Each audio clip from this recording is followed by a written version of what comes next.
이 영상을 올리는 순간부터 나는 새로운 직업을 갖게 된다. 나는야 1인 가구 전업주부이자 유튜버. 더 이상 안정적인 대기업 13년 차의 파트장이 아니다. 뭐 그렇다고 파이어족도 아니다.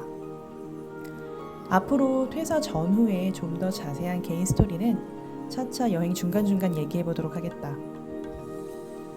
내가 영상을 굳이 만든 이유는 내 나름의 인생 모험 기록이기도 하지만 더 나아가 나처럼 극심한 번아웃으로 번뇌하며 내면의 자아와 오늘도 힘겹게 싸워내는 이들, 언젠가는 퇴사하고 세계 여행을 떠나리라 무한 상상을 하는 직장인들을 위한 비로한 헌정 영상으로 만들어 본다. 심신안정, 대리만족, 힐링 여행으로 말이다. 그 힘든 마음을 너무 잘 알고 있고 그 마음을 영상을 통해서나마 진심으로 함께하고 싶다.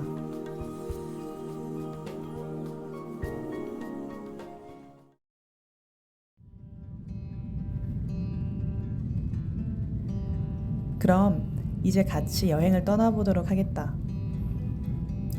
이때가 퇴사 후 한 10일 정도 지났을까? 특별한 이유 없이 어느 한 날을 정해서 떠났던 이날. 인천공항에 온 지 꼬박 3년은 넘은 시점이었다. 약 6년 전 바캉스 때 입던 여름 옷들을 꾸겨 넣고 바퀴 상태가 좋지 않은 낡은 캐리어 하나를 들고 호기롭게 태국 편도행 비행기에 몸을 실었다. 단돈 50만 원 현금과 신용카드 2장뿐이었다. 첫 솔로 트립이었지만 뭐 약간의 돈과 튼튼한 2다리 그리고 사람을 좋아하고 영어도 되니까 딱히 두렵거나 막막하지는 않았다. 뭐 퇴사도 한마당에 딱히 무서울 것도 없었다.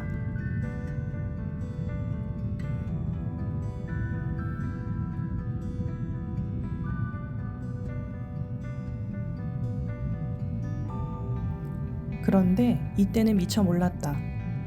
이 이후 비행기를 5번 이상을 타고 총 4개국 여러 도시를 돌아다닐 거라고는 예상하지 못했다. 나중에 귀국하는 비행기 안에서 세어보니 2달간 100명 이상 30개국이 넘는 세계의 사람들을 만나고 헤어졌다. 그들은 내가 회사 안에서는 미처 경험할 수 없는 세상의 다양한 시각과 나름의 인생 철학을 느낄 수 있게 해준 아주 고마운 인연들이었다.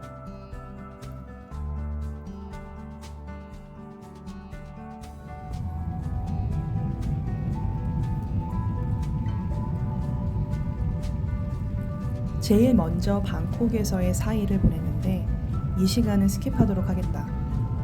이미 대도시와 서울 출퇴근 지옥철에 질리고 질린 사람이다.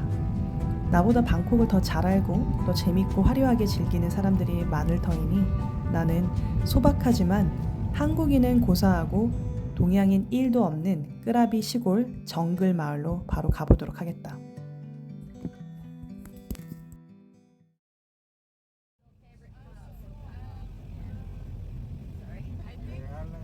끄라비 버스터미널에 무럭무럭 도착해서 푸켓으로 향하는 미니밴을 잡아탔다. 소위 말하는 유명 관광지도 아니고 나도 막연하게 정보에 의지하여 찾아가는 길이었다. 창밖으로 보이는 풍광이 모르는 사람이 보면 마치 제주도 산방산 같아 보일 것 같았다. 끄라비 시내에서 북쪽으로 약 40km 정도 떨어진 곳으로 1시간 정도 달려서 아울룩 마을의 작은 버스 정류장에 내렸다. 내가 정류장에 내렸을 때 그 타는 듯한 태양 앞에서 넋을 놓고 풍광을 멍하니 바라볼 수밖에 없었다. 이미 정글 안속으로 들어가지 않았는데도 절경이었다.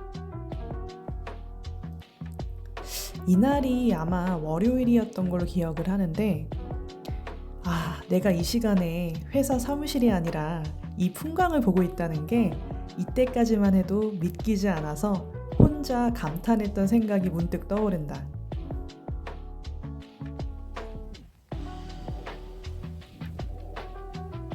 버스 정류장으로부터 약 5분에서 10분 정도 차를 타고 이동해서야 드디어 아울룩 파라다이스 숙소에 도착할 수 있었다. 보다시피 이곳은 정말 천국이었다.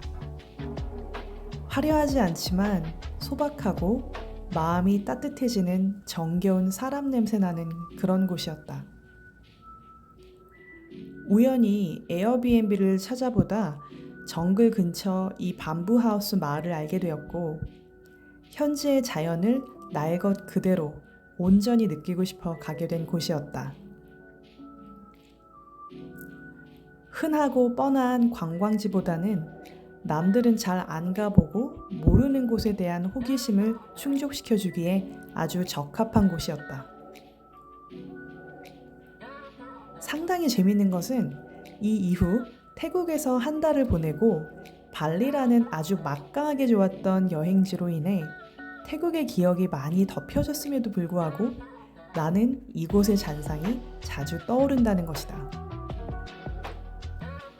특히 나는 이곳에서 지독한 장염과 더불어 엄청난 산 모기에 물려 몸 전체가 엠보싱처럼 부어올랐고, 카야킹 도중에는 다리 전체를 심한 썬번으로 뻘겋게 달아올라서 너무 따가워서 잠을 이루기 힘들 정도로 고생을 했다. 게다가 20곳이 넘게 숙소를 옮겨 다니던 중에 여기가 시설이 가장 불편하긴 했었다. 그런데 2달 여행 기간 중 최악 중에 최악이었는데도 불구하고 그건 그거고, 나는 그냥 이곳의 분위기와 사람들과의 대화, 그 기억이 너무나 좋은 기억으로 잔잔하게 남아있다. 아무것도 하지 않아도 더 이상 죄책감이 느껴지지 않는 그런 곳. 남의 눈치 보지 않고 나 있는 그대로 마음 편히 두어도 아무도 나를 신경 쓰지 않는 그런 곳이었다. 그래, 생각해보니 인위적인 것은 하나도 없었다. 이곳에서 만난 사람도, 강아지도, 고양이도, 강물도, 산들도 모든 것이 꾸미지 않은 있는 그대로의 그런 모습이었다.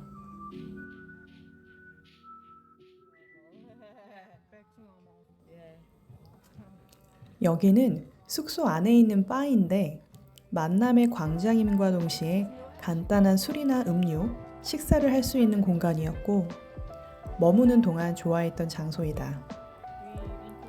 음식은 개인적으로 다 맛있었고 가격이 막 비싸지도 않았다.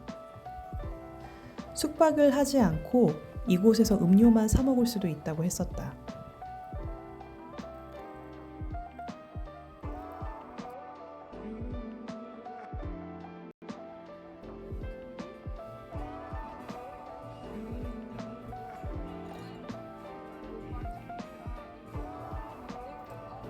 숙소 체크인 후 이곳 바에서 나는 벨기에에서 예술 활동을 하는 친구를 알게 되었다.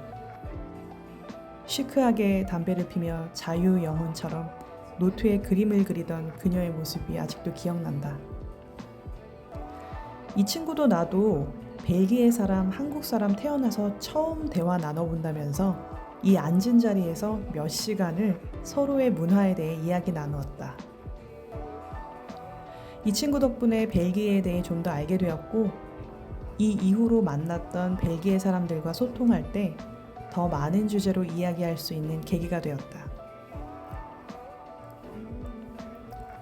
이 친구에게 앞으로 여행 일정이 어떻게 되냐고 물었을 때 언제 어디로 떠날지 모르겠다고 대답해서 내가 상당히 놀랐던 기억이 난다.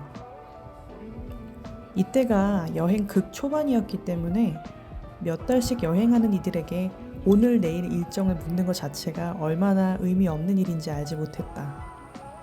더 웃긴 건 나도 얼마 지나지 않아 당일이 되어서도 숙소로 예약하지 않고 어디로 갈지 정해지지 않은 상태로 여행을 하루하루 연장해 나갔다는 것이다.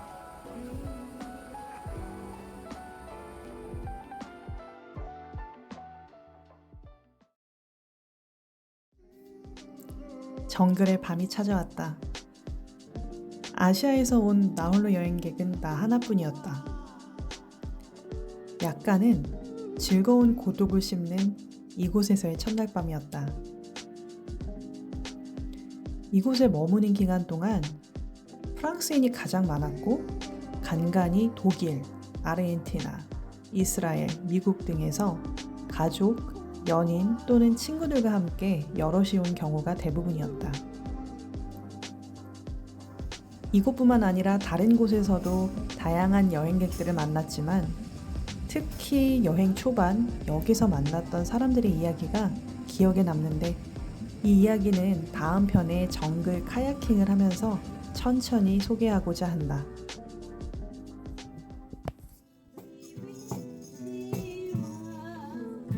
다 함께 모여 태국 현지 사람들과 함께 노래를 부르는 자리에 초대받았다. 비현실적인 아름다운 풍광과 노랫소리는 마치 꿈속에 있는 것만 같았다. 한 달 전, 아니 일주일 전만 해도 나는 내가 여기에 있을 줄 꿈에도 몰랐다. 이렇게 정글 마을의 첫날이 지나갔다.